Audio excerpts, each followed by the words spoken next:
At Cully Sully, we've discovered that what makes our soup so special is the way we make it. This can be the ingredients, it can be the recipe, it can be just getting that seasoning bang on. The most important thing though, the thing that's in every single soup, is the attention to detail. At Cully Sully, soup is what we do.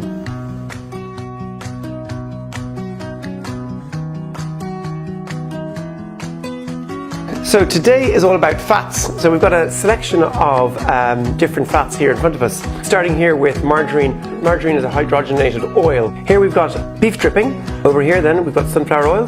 This great thing about sunflower oil is it's pretty tasteless.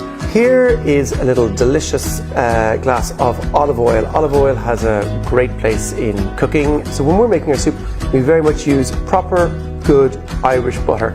Probably one of the best fats in the world, right from our grass-fed cattle in Ireland. Today I'm going to be working with white winter vegetable soup. It's a really lovely white, rich, velvety soup. So I've got a white winter vegetable soup here. So that's blended for about 40 seconds. I actually pour it through a sieve, which is going to get it even smoother again.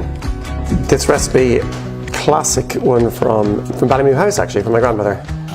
Let's go even paler now as I add the cream. Look at that texture. Put a little pesto in the middle of this. Beautifully textured Cully Sully white winter vegetable soup with Irish cream and butter. Delicious.